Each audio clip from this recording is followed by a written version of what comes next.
കേരളത്തിലെ number 1 light weight ജ്വല്ലറിയായ Jacob Jewels ഏറ്റവും കുറഞ്ഞ തൂക്കത്തിൽ കൂടുതൽ പൊലിമയിൽ new fashion trendy light weight ornaments ഒരുക്കി നിങ്ങളെ സ്വാഗതം ചെയ്യുന്നു. നിലക്കല സാംസ്കാരിക വേദിയുടെ നേതൃത്വത്തിൽ MT വാസുദേവൻ നായർ അനുസ്മരണവും ഭാവഗായകൻ ഗാനാഞ്ജലിയും സംഘടിപ്പിച്ചു. നില രക്ഷാധികാരി ഫാദർ ആന്റണി പുത്തൻകുളം ഉദ്ഘാടനം ചെയ്തു. നില കലാ സാംസ്കാരിക വേദിയുടെ നേതൃത്വത്തിൽ MD വാസുദേവൻ നായർ അനുസ്മരണവും ഭാവഗായകൻ P ജയചന്ദ്രൻ ഗാനാഞ്ജലിയും സംഘടിപ്പിച്ചു. നിർമ്മല ഹയർ സെക്കൻഡറി സ്കൂളിൽ സംഘടിപ്പിച്ച അനുസ്മരണ സമ്മേളനം നില രക്ഷാധികാരി ഫാദർ ആന്റണി പുത്തൻകുളം ഉദ്ഘാടനം ചെയ്തു.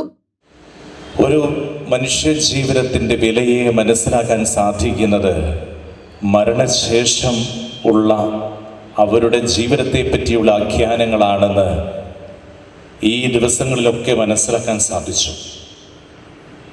മാടത്ത് തെക്കേപ്പാട്ട് വാസുദേവൻ എന്ന MT വാസുദേവൻ നായർ സാറിൻ്റെ ജീവിതം ഇത്രയേറെ വിലപ്പെട്ടതാണെന്ന് ബോബി സാറിൻ്റെ പ്രഭാഷണങ്ങളിലൂടെയും നമുക്ക് മനസ്സിലാക്കാൻ സാധിച്ചു.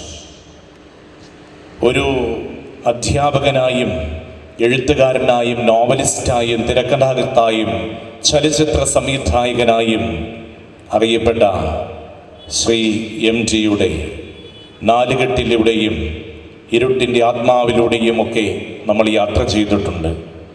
ഇവിടെയൊക്കെ അദ്ദേഹം ഈ ലോകത്തിന് സമ്മാനിച്ച നിരവധി അനുഭവങ്ങളുണ്ട്.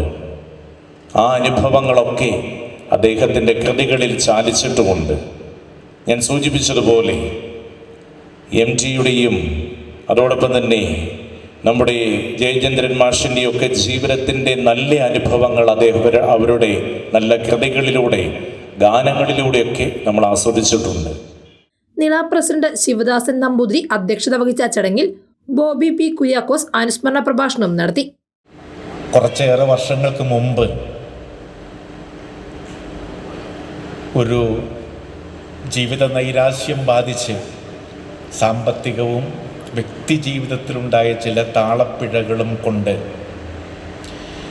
ജീവിതം അവസാനിപ്പിക്കാൻ ഒരു ചെറുപ്പക്കാരൻ തീരുമാനമെടുക്കുന്നു.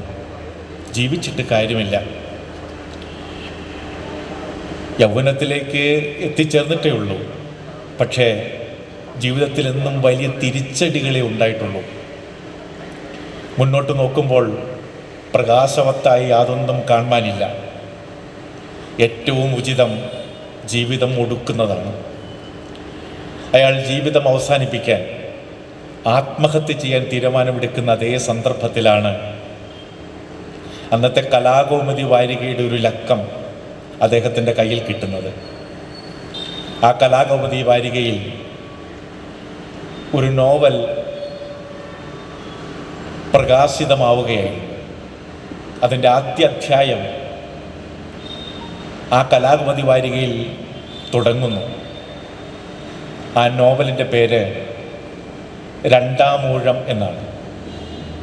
ആ നോവലിസ്റ്റിൻ്റെ പേര് MT വാസുദേവൻ നായർ എന്നും ആണ്. അദ്ദേഹം അത്ര കൗതുകത്തോടു കൂടിയിട്ടൊന്നും അല്ലെങ്കിലും താൻ MT എന്ന അക്ഷരം കണ്ടതിൻ്റെ മതിപ്പ് കൊണ്ട് ആ നോവൽ മെല്ലെ വായിക്കാൻ ആരംഭിച്ചു. ഒരു വലിയ വായനക്കാരനൊന്നുമല്ല ആ ചെറുപ്പക്കാരൻ, സാഹിത്യപ്രണയിയുമല്ല. എങ്കിലും MT എന്ന അക്ഷരങ്ങളോട് മലയാളിക്കുള്ള പൊതുവായ ആദരവിൻ്റെയും സ്നേഹത്തിൻ്റെയും ഭാഗമായിട്ടാണ് ആത്മഹത്യ ചെയ്യാൻ വേണ്ടി മുൻകൂട്ടി തീരുമാനിച്ചുറപ്പിച്ച ആ ചെറുപ്പക്കാരൻ ആ നോവൽ വായിക്കുന്നത്.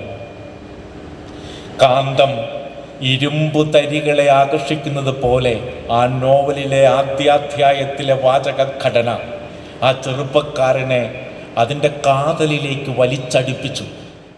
നില സെക്രട്ടറി ഇമ്മാനുവേൽ പാലക്കുഴി, ട്രഷറർ രാജൻ നരിമറ്റം തുടങ്ങിയവർ പ്രസംഗിച്ചു. തുടർന്ന് ഭാവഗായകന് ഗാനാഞ്ജലിയും അർപ്പിച്ചു. News desk Muvattupuzha news. ആദ്യം ടെൻഷനായി. മകളാ പറഞ്ഞത് അഹല്യയിൽ പോകാൻ. അഹല്യയ്ക്ക് 30 വർഷത്തെ പാരമ്പര്യവും വിശ്വസ്തതയുമുണ്ട്.